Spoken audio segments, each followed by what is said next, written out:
Does that mean you want me to get started because you hit the record? Yeah. Yeah, or do you want me to wait another minute? The people have stopped coming in, so I think we can start. Okay, great. Good afternoon, and welcome to a follow-up event to Dr. Joseph Gaughan's talk, in which we will discuss what does it mean to decolonize psychological research, identifying methods and practices. This event is part of Peace and Justice Week 2021, the theme of which is Remembering What Really Happened, Peace and Justice for a New Millennium. My name is Dr. Roxana Badrudoja. I'm a faculty member in the Department of Sociology and affiliated faculty with the Women and Gender Studies program and Critical Race and Ethnicity Studies program. My co-host is Dr. Danielle Young, who is a faculty member in the Department of Psychology. Sorry, Danielle. Psychology.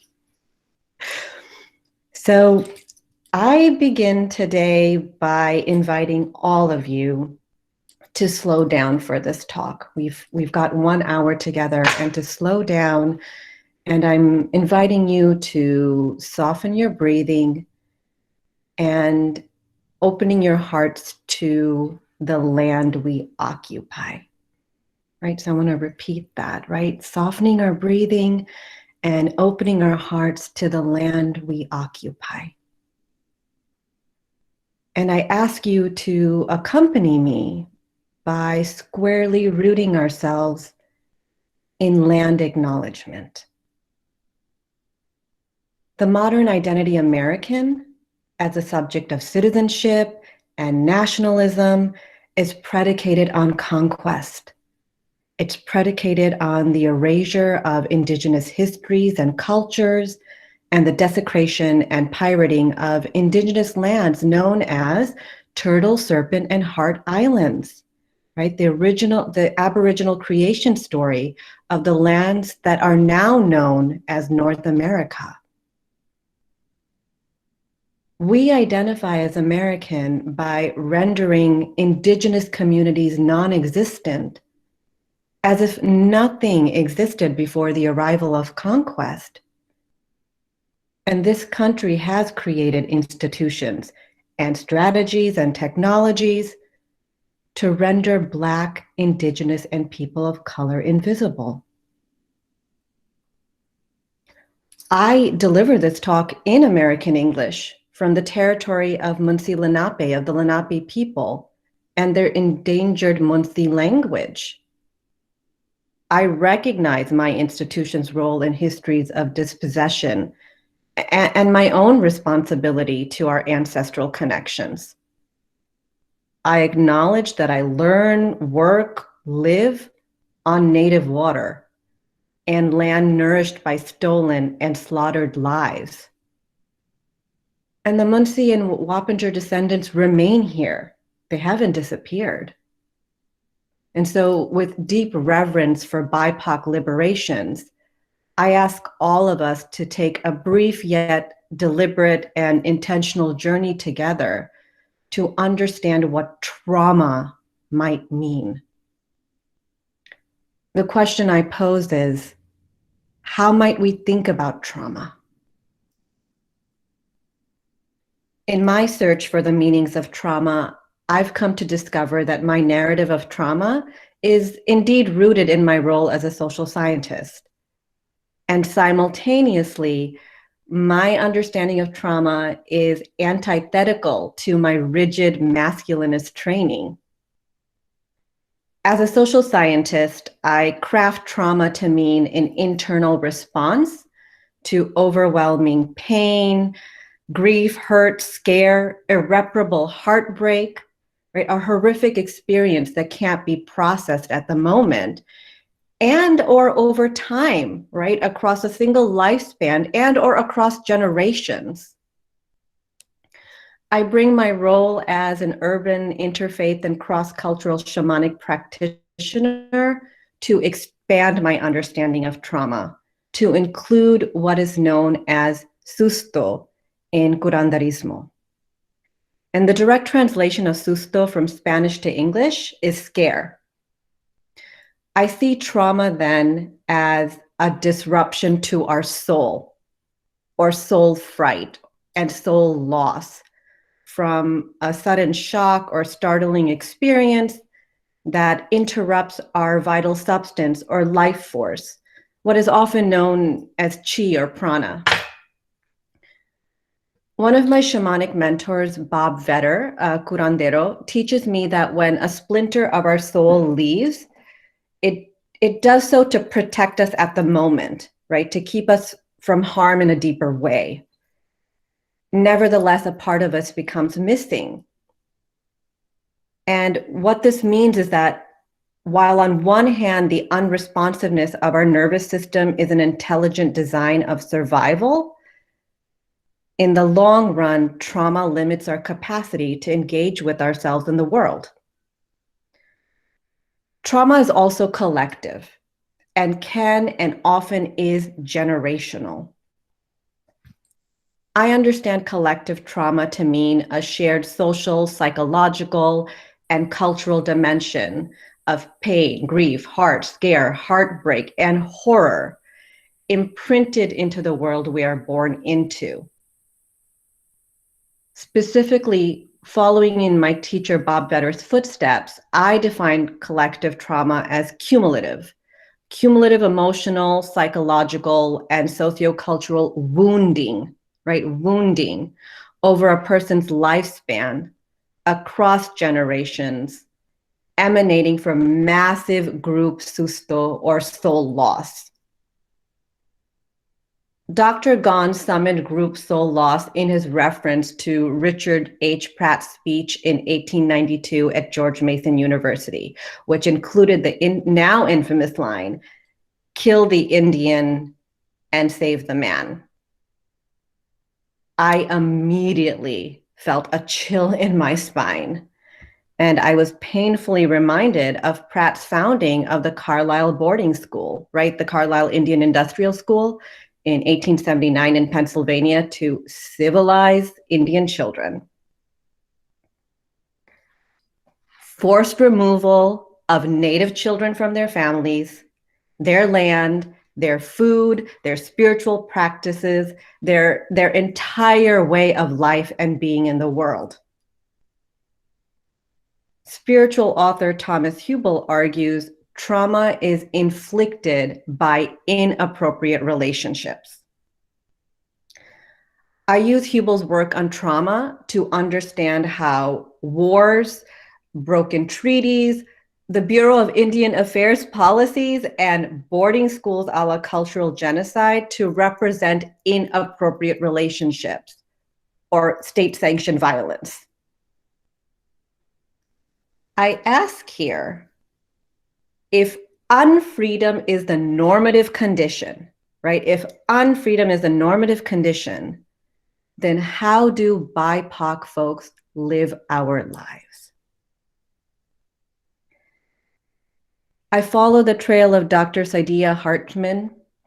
She leaves a trail in her work, Wayward Lives, Beautiful Experiments, as a comforting balm of what she calls a practice of possibility, an ongoing exploration of what might be when there is little room to breathe.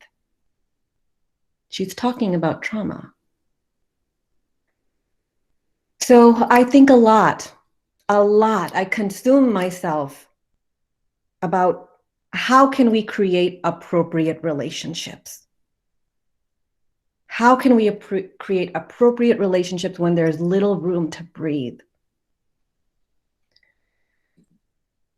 Ermine and colleagues write, we need ethical space. We need ethical space within the precarious relationships between Indigenous peoples and the Western world. My response then is connectivity and communication. Connectivity and communication are salient facets of trauma healing work. One of the many processes of communication and connectivity in my practice as a curandera is known as plática, or heart-to-heart talk. Plática is an ancient shamanic practice that moves beyond linear psychotherapy to self-heal the heart and restore the spirit with support. You see, plática is not about fixing problems. It's not about saving people, right? Dr. Gon had talked about this idea of generational trauma often means that indigenous folks need saving, right? And this is so, and plática is quite the opposite. It's not about fixing problems. It's not about saving people. And it's definitely not about implementing theories and techniques as an expert. Rather, it's about listening with all of our senses and our entire body to the story that is unfolding, and particularly how the person is making sense of their experience. There is a large body of research. I know some students had questions about research yesterday. There is a large body of research about the validity and reliability of indigenous knowledge about mind and mental health. Oh, apologies. About mental health. And this is what we've learned. This is what the literature teaches us. We are forged through our relationships, right? We are forged through our relationships. Relationships are managed through stories, and stories give us meaning and purpose. The plática is a practice of decolonizing psychotherapy. Since the mental health field in the United States has served to pathologize BIPOC folk, for me, decolonizing therapy means centering BIPOC identities, engaging BIPOC affirming cultural practices, connecting with our ancestors and ancestral patterns, returning to the land, waterways, and animals through ritual, right? So plática is a ritual, and dismantling and finding solutions to systems of oppression marked by dominant white, heteronormative, patriarchal, Western gender binary narrative in our therapy practices. In ending, indigenous models of mind and mental health exist and are known as two-eyed seeing. And I want to repeat this. There's a vast literature about two-eyed seeing. Elder Albert Marshall from the Wabanaki peoples in Maine coined the term two-eyed seeing, and Dr. Luis Melmadrona at Eastern Maine Medical Center is the foremost medical researcher demonstrating the validity of indigenous knowledge systems. He writes, indigenous knowledge comes from consensus-driven, systematic observation of how things work. Two-eyed seeing recognizes the dismissal of indigenous wisdom and healing practices as unscientific and lacking in evidence, and therefore two-eyed seeing as a counseling practice is about excavating and integrating indigenous knowledges with modern psychotherapy. In this way, I view decolonization as an intentional and deliberate practice restoring indigenous epistemology as a way to show up and operate in the world. It is a return to tribal consciousness. Thank you. I'm going to offer the stage to Dr. Young now, and thank you for listening. Exciting development there. Okay, hello. Thank you, Roxana, for your beautiful statement, and for the land acknowledgement and grounding us in where we are, right? I want to say again, we've got some bells, how thrilled I am for us to get to spend some more time considering the remarks on yesterday's talk. It's been really good. So I am approaching this space this discussion as many things. I am a cisgendered white woman, and this means, among other things, that I've often chosen and have been allowed to choose to be ignorant about current and historical systems of oppression. Okay? I am also a quantitative methodologist, and I believe that data and science can be powerful tools for social change, but they can also be powerful tools for building and maintaining systems of oppression. I'm a social and personality psychologist, a basic scientist, and I focus on the ways we reason about social groups, right? Humans reason about social groups. So I have no clinical training. As I'm fond of telling students, y'all, my parents and random people at parties, I have not and I will never systematically aid people in relieving their mental health concerns, right? It's not what I do. But I'm also a learner. So what that means, among other things, is that as we go through this conversation, I'll probably be referencing my notes because I like notes. So how I thought I would start off this discussion was talking about what I bring to it, what I've learned and continue to learn, and a lot of the questions that have been buzzing around in my head, keeping me up at night. These aren't really my questions. I want to be really clear about that. They're me filtering and repackaging questions from our speaker yesterday, Joseph Gahn, Dr. Joseph Gahn, his work, and some excellent work and ideas that I was exposed to through Academics for Black Survival and Wellness, which was created by PhD student Paris Bellamy and Dr. Dillaby Mosley. And this really focuses on an article that I read through this experience called Decolonization is Not a Metaphor.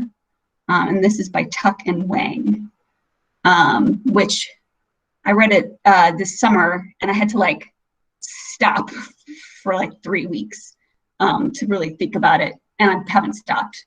So my first question is, that I want us to like think about, is what is psychological trauma? And when is it a useful term? I do not have a working definition of trauma. I don't do trauma research or work. I have done some work on discrimination as a stressor, as a life stressor that can contribute to health disparities. But it was never framed as trauma. But what I do bring to this discussion is expertise in the importance of having well-defined concepts, and in the promises and challenges, which I put in quotation marks in my notes, of empirical research. Having working definitions is really vital, so we can know what we're talking about and when our information is clashing or complementary, and use that as foundations for progress. Sometimes it's really useful to connect ideas under umbrellas, right? It can, illuminate new ideas, and sometimes it can actually really obscure differences. And sometimes it can do both, right? This isn't really an either or situation. So yesterday I was really struck by Joseph Gahn's thoughts on this matter in regards to historical trauma. So what I really took from it was him raising this question of what is psychological trauma? And I felt that he was talking about both in a historical sense as well as post-traumatic stress disorder.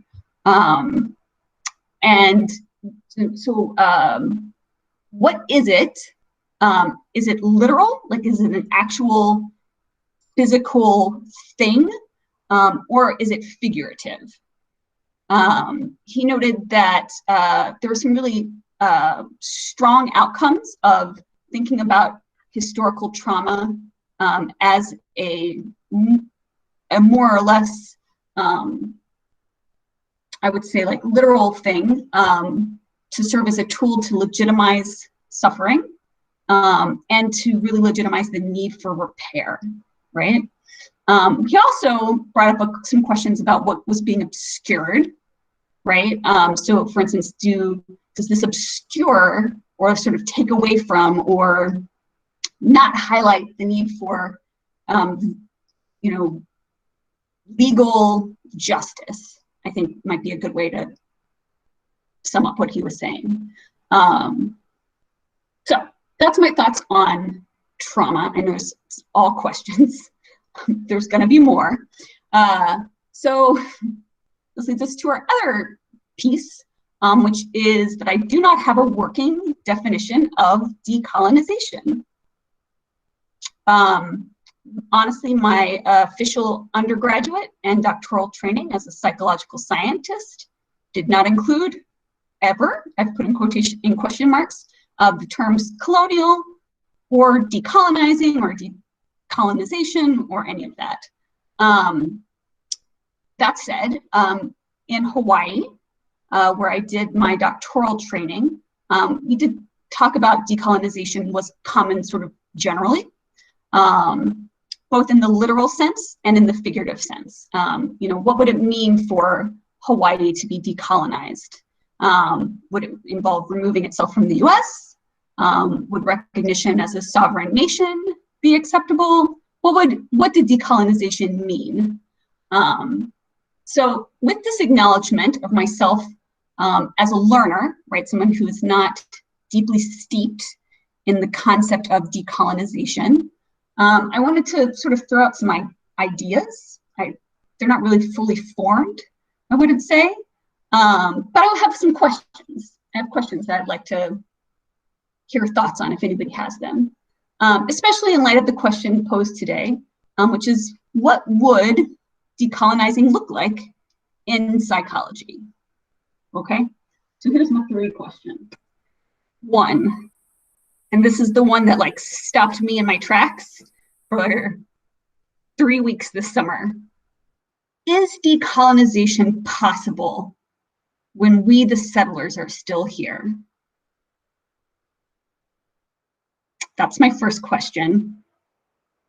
And my second question is, like trauma, is decolonization figurative? Is it a metaphor? Or is it something literal, right?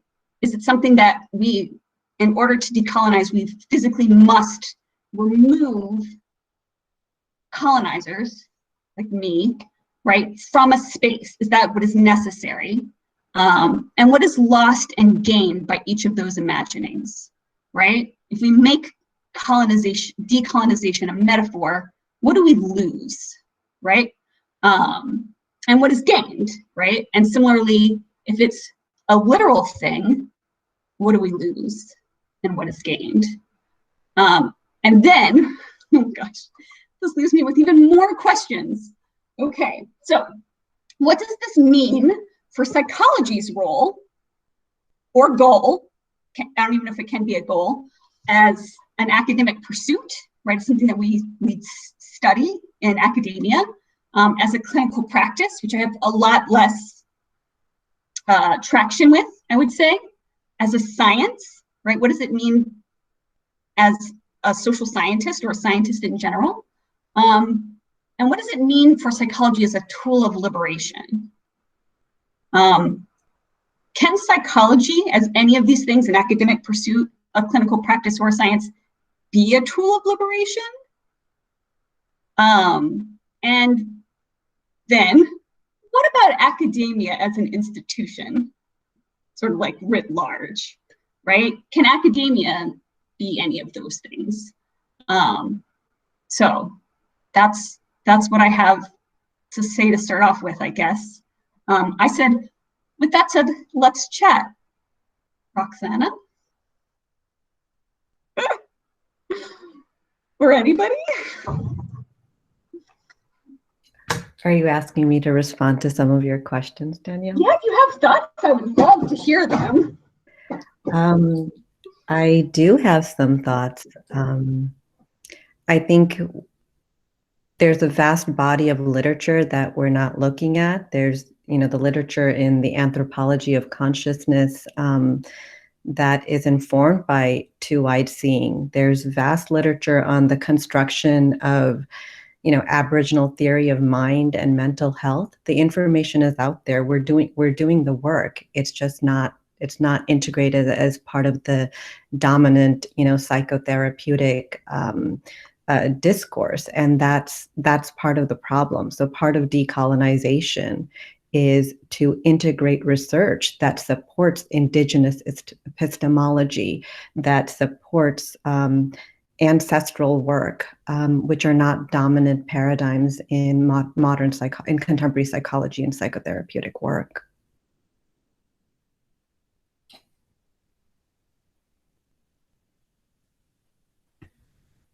What do you think about the more general question, right? So not necessarily about clinical work, right? But what would you, I guess my bigger question is, what is its place in sort of like psychology, not as a clinical practice, right? But as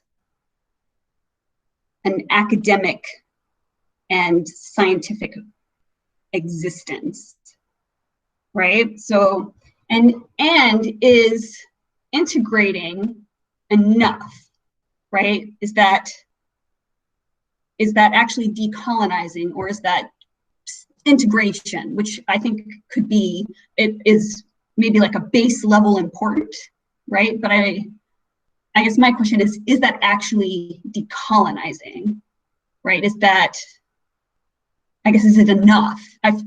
My instinct is no, but I have been dealing with these questions for like a hot second compared to you specifically and fields more generally, right? So I don't have a broad base of knowledge with which to. Okay, yeah. So, I mean, my direct answer response from my positionality is no. I don't think we need to throw things away, and it's also connected to your thoughts on, well, what does decolonization mean? Does it mean the removal of, the colonizers? And in fact, what I would argue from both the restorative and transformative justice paradigms, that it's not about removal of any groups of people, but it's about rethinking what constitutes the United States, and to rethink where exactly does the American government, receive its legitimacy from? Because the reality is the American government has claimed legitimacy through indigenous land theft, right?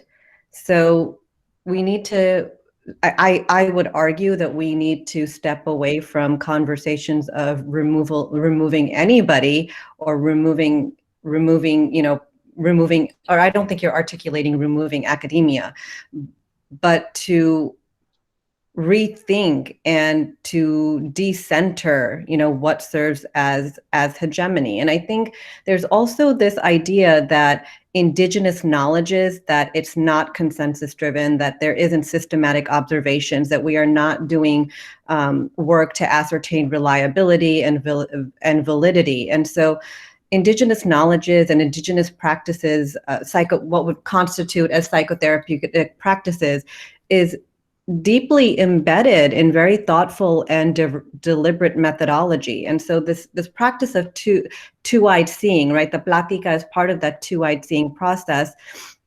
There's literature to support the efficacy of two-eyed the plática. And so two-eyed seeing counseling practices is incorporating modern psychotherapeutic models with indigenous knowledges. And I think that's something that we need to move deeper into?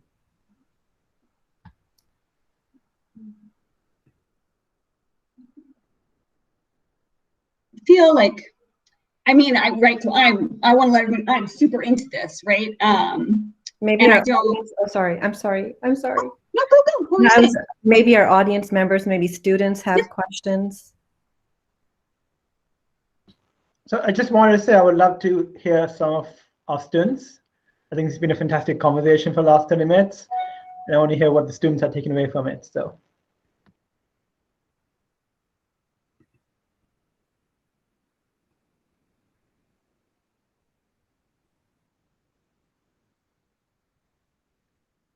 Hi, I have a question. So, Dr. Roxana mentioned something about Platica as a form of kind of like not a belief system, but like as a form of using it through psychology to help kind of like decolonize psychology as a whole. Can you elaborate more on that, please? Could you ask the question in a different way? I'm not sure I understand. What would you like me to elaborate on? So, how do you think other things such as Platica would help decolonize psychology, or just the way we study trauma and generational trauma as a whole? Yeah. Okay. Yeah. No. So, I mean, Platica was just one example. You know, there's Platicas, there's Limpias, there's soul retrieval, there's shamanic journeying, there's work in the Akashic records.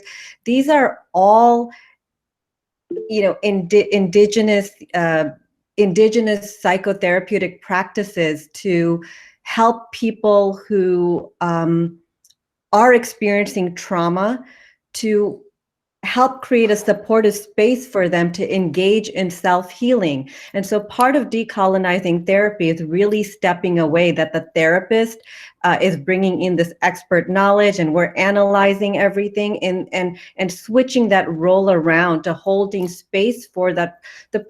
You know, one of the main tenets of indigenous psychotherapeutic practices is that we have everything that we need inside of us to engage in self-healing, right? The portion that is missing is providing a platform or a support system, and that is where the curandera or the shaman, you know, steps in to hold space for this person to work through their traumas and to engage in healing practices. And whether it's the Platica or the Limpia or it's the soul retrieval, it's about working with our ancestors, bringing them forward for their support, and communing with the land and the water that we're living on. So what I would argue, that these practices are seen as in contemporary psychology and psychotherapy, they're seen as not scientifically reliable, that they're not legitimate epistemological models. And oftentimes, you know, words like, you know, well, you know, that's witchery, or that's, you know, this and that. We need to step away from this this really pathologizing discursive model of what is considered scientific and what is not considered scientific. Curanderismo and shamanism is absolutely scientific, and is supported by research on the efficacy of people engaging in self-healing with the support of a shaman or a curandera or curandero. Does that answer your question? Yes, thank you. Okay, so I would argue, just to extend on that, that these practices like the limpia, like the platica, like the soul retrieval, these are decolonial psychotherapeutic practices which connect us back to our cultures, back to our spiritual models, back to what our ancestors have left with us. I mean, this is connecting to our ancestral ways of life, because what we need to think about is when we were removing children, indigenous children, putting them in boarding schools, we are erasing indigenous families, right? When we remove children, we are removing future generations. We're removing descendants, and it is genocide in completely eradicating. If our children don't know our ancestral ways, our ancestral knowledges, our ancestral languages, everything gets lost. This is how we violate and erase BIPOC families. And these decolonizing psychotherapeutic practices return us to our ancestral ways of life and help us reconstruct what has been taken away from us violently. Remember, inappropriate relationships. I'll end there. I hope I've answered your question. So I think Don had a question. Yes, thank you. I was wondering if Roxana could comment on an observation that's kind of floating around in my mind right now. I had a conversation last night with a woman in my writers group who is started really as an amateur genealogist, just investigating her own family history, but has now really become kind of semi-professional. And I myself have gotten into it, and there's this explosion of Ancestry.com and all that kind of stuff. It seems to me that there's like a primal need to connect with ancestors, to understand them, to know their identities, that many of us in sort of the dominant culture have been deprived of. And I'm wondering if there's some way that our own realization that we have been deprived of our ancestry could somehow create a bond or sympathy with other groups that were actually identified as oppressed. You know, in other words, I'm saying that some of us are deprived and don't even realize we're deprived because we didn't really understand the importance of it. So I'm wondering if you can comment out on that. Is there a bridge or mutual identification or something that might come out of that? Don, I think I know what you're asking. Could you maybe formulate it in a question? I just want to make sure that I respond to what you're wanting to engage with. Well,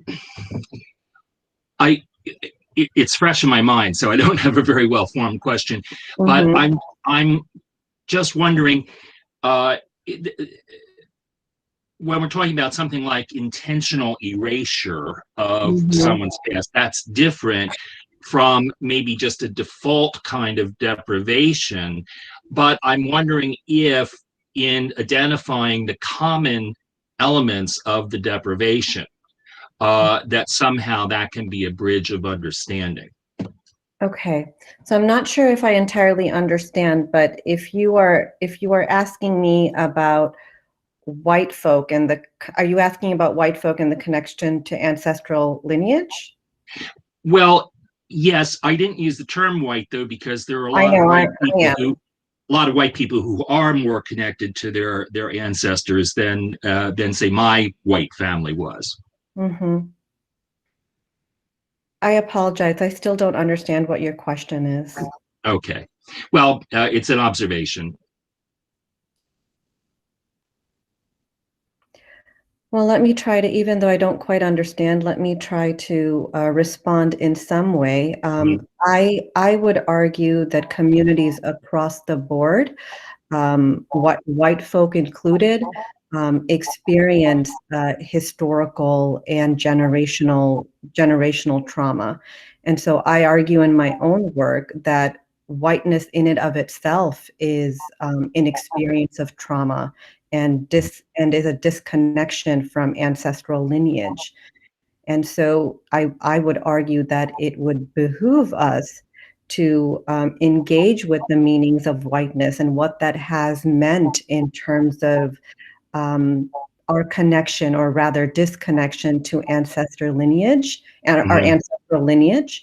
And I would argue, and I do argue, that it's really important for BIPOC folk to create a container around themselves, as well as white folk to create a container around themselves to engage with the traumas of the land that have been left behind for us.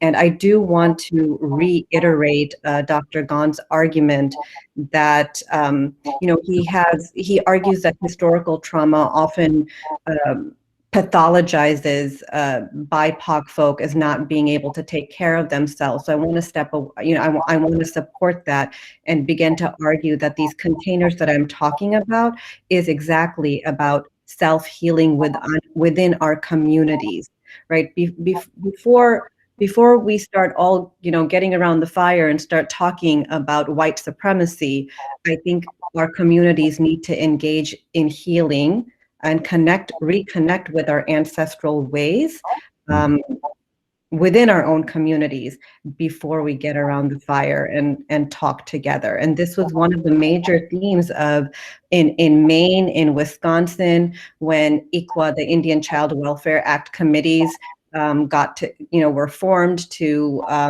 document the narratives of children who were taken away and then who are now grown up.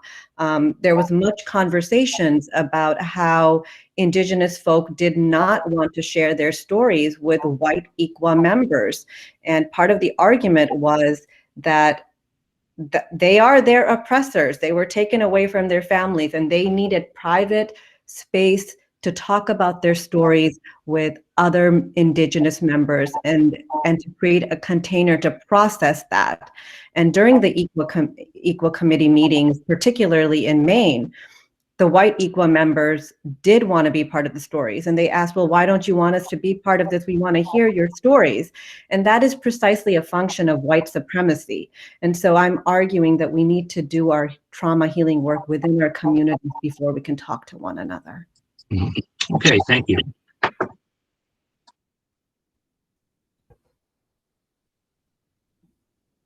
Students have questions. I know, Alexandra, you had questions about research. I have tons of research. If you email me, I can start you off with some articles. Thanks, Dr. Bajadoja. Yeah, I was also thinking when you and Dr. Young were talking, this isn't really a question, just more of a comment about how this is related to the ways in which we identify people as knowers and like holders of knowledge. Yeah. And how that is kind of how this became something where people in their own community, specifically we're talking about Indigenous people and BIPOC people of color, how they became not knowers of their own communities and the problems that could arise out of colonization. So I just think that this is really related to that, and in a general sense, restoring the idea that people across the board can be knowers of themselves and of how to self-heal, like you were talking about. Yeah, I think that I know you're not asking a question, but this is a really important statement that you're making, because it's epistemological erasure, right? And the ways that we have done that is to take away children from their families, right? I mean, we have taken away Indigenous children from their families and placed them in white families. We cut their hairs, we took their language away, we took their food away, and one of the ways that two white seeing practitioners are participating in decolonizing psychotherapy is taking their children, Indigenous children, to camps that they've created for returning the knowledge of what food is like, to returning the knowledge of daily activities and spiritual practices, and normalizing them, right? Not as something, well, these are special things that we do, once a year, but that this is part of our lives.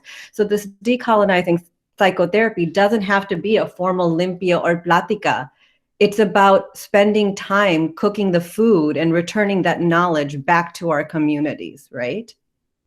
And listening to creation stories, right? So my Maori psychotherapy includes using archetypes in the Aboriginal stories to depathologize children who have been articulated as aggressive, or the standard story of the 4-year-old Black boy who's read as aggressive, right? So using Aboriginal creation stories, taking the archetypes from those Aboriginal creation stories and using that as psychotherapy to to unpathologize, to depathologize behaviors that are pathologized because we are Maori, or because we are Indigenous, or because we are Black, or because we are this. Does that make sense? Thank you. That's a great statement to make. I think there was a question. I'm not sure. Oh, yes, Claire. Hi, it's actually Oh. Dr. Lovell. Hi. Hi. Surprise. So I had a question, just sort of thinking through the healing process for white people. And, also the role of white therapists. And I'm curious, obviously I have none expertise in this area, so it's a genuine, I have no idea question. But what do you think is the role of white therapists in terms of working with other white people to kind of do this healing work? And then I also just want to add the note of, I come from California, and I know you've also spent time there. And there is sort of this, and this is anecdotal, but there is sort of this way of some white people of almost appropriating some cultural practices in a way that I don't think is very conscious necessarily. And so I'm curious what you think about, the role of white therapists in helping that healing process, and what a good, I guess just what are your cautionary words about appropriation? Yeah, I have so much to say here, so I'm going to try to organize my thoughts, right? I think I want to start off with saying, so California, we have, and I was actually talking to my students about this yesterday. So, we have this discourse about California being, a liberal, it's the liberal place to go, right? But California actually historically has the highest rates of forced sterilization of BIPOC folk, right? And Pacific Colony is one example. So California has actually the largest numbers of sterilizing Latinx communities in the mid 1900s.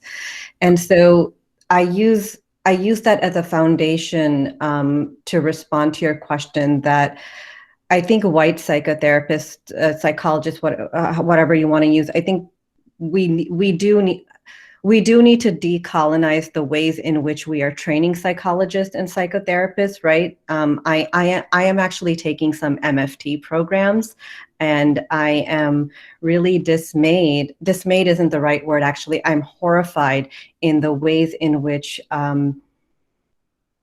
we don't talk about these particular psychotherapeutic practices are part and parcel of white supremacy, and part and parcel that these particular practices disconnect us not only from our ancestral ways, but also disconnect us from our experiences that we're having because we are part of a dominant white heteronormative, patriarchal, gender, binary framework, right? And so I think I'm not the expert here because I'm a sociologist. I'm not a psychotherapist. So I'm not an expert in that field. But what I would argue that in order to decolonize these psychotherapeutic practices, that we do need to center BIPOC identities. We do need to engage in BIPOC affirming cultural practices. And most importantly, I think there needs to be a really intentional, deliberate way of dismantling these psychotherapeutic practices, which are so deeply embedded, as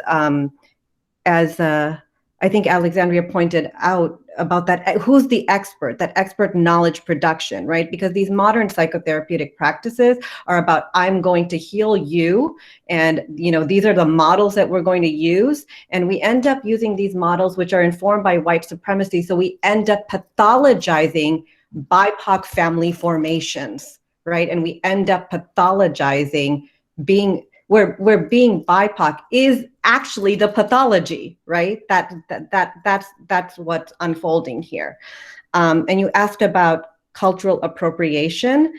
I articulate in my work that cultural appropriation is rape, right? I articulate it as symbolic rape, and I articulate it as commodifying, further commodifying, BIPOC bodies, right? And I often think about, like, from my own cultural practices, when, state fairs in New York and Jersey, and they have like these henna stalls, $5, come and get a henna tattoo.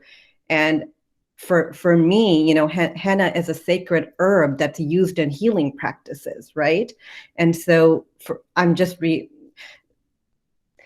I consider cultural appropriation to be rape. Does that answer your question? Thank you. Yes, it definitely, absolutely. Thank you. And then also Danielle, if you had any thoughts on that as well. I'm once again not a therapist. I do think so. Just thinking about if I understood correctly your statement about white therapists and white folks, right? I do think that there is a lot of need for us as white people to take care of our house, right? And I think that I'm not sure where that would fall under like therapeutic guidelines, but I think that would certainly be something that could be like a really important piece, right? So I don't know if that's exactly what you were asking with that, but I think taking to whatever extent possible, taking responsibility for ourselves is very important, right? And I see a lot of tendency for folks to, turn to, white folks to turn to people of color and be like, hey, help me fix this, right? And I've heard apocryphally, I've heard stories from women of color therapists talking about that happening to them in therapy, and it seems very inappropriate. So, if I may add, to Robin, what you put on the table is actually, I forgot what I was going to say. Sorry, I was going to say something important, but now it just slipped. So I think Elena had a hand up for a while, so maybe we can go to her question. Yes, Elena. I had like more of a series of comments rather than questions, but first thing I wanted to say was I like how you both have like a sense of where your areas of expertise are and where they aren't, and that basically gives you guys more of a gauge to learn more about the subject. And I really love that about this lecture so far. And lecture is probably not the right word for it, but also I thought as soon as Dr. Raverdoja brought up the concept of white supremacy, I also had this in the back of my mind that in the field of psychoanalytics and all of these concepts, we have to go back to the basics and go back to education. That is where a lot of white supremacist ideals are already formed. If we're already teaching those ideals to children at such a young age, how do you think those sciences are going to develop? Like, I just had that in the back of my mind, and I feel like that does contribute to this conversation in a pretty large way to me. Yeah, thank you, Elena. Absolutely. I think part of what you're articulating is even the concepts that we're using in psychotherapy and psychology, that, right, you're arguing that those concepts in and of themselves are informed by white supremacy. Yes? Yes, exactly. Yeah. Thank you. There's another hand up, but I can't see the name. Hi. So I just had a question for Dr. Young and also for Dr. Raverdoja, if you'd like to answer as well. So I'm a lover of numbers and research and statistics and math, and I'd like to do research in my career. So I was just wondering if either of you had any advice for researchers and up and coming researchers in general across the board on how to, even if you're not doing research on colonization and on decolonization, how do we decolonize research across the board? Because that's a pervasive problem. And I just wanted to know if either of you had any advice on how to do that starting out. I have some thoughts. So I'll slide it back in here one more time that I'm not positive that what I'm going to be describing is decolonizing, because I don't know if it really fits in with how I'm conceptualizing it. But I think that a clear and good answer is to look into community-based participatory research. It's really excellent work and a way of framing things. And I would highly recommend it. Yeah, Roxana has to run, so. Alexandra, if you email me, I actually just wrote a piece about decolonial methodology, how to decolonize methodology. So I'll share that with you, and I can share some of my own work and others on how we do research from a decolonial perspective that is BIPOC life affirming. Okay. Is it okay if I run, Luan? Yes, so we're almost at 1. I think it's a good place to stop. I have put a link to a survey in the chat. If you can take a few seconds and fill it out, give us some feedback on this event, that'd be fantastic. It will take a few seconds, so you can just click on it and open it up right now and take care of it. That'd be lovely. Thanks so much for joining us. We have another event today at 4 o'clock, which is part of Peace and Justice Week. Dr. Nefertiti Takla from the History Department is going to talk about what history can tell us about the fight for racial justice. So please, if you want more of this, please join us in a few hours, 4 o'clock. I will email you all a link to that Google Meet. So thank you again for joining us. Richard, I see you. Thank you so much. Bye. Thank you.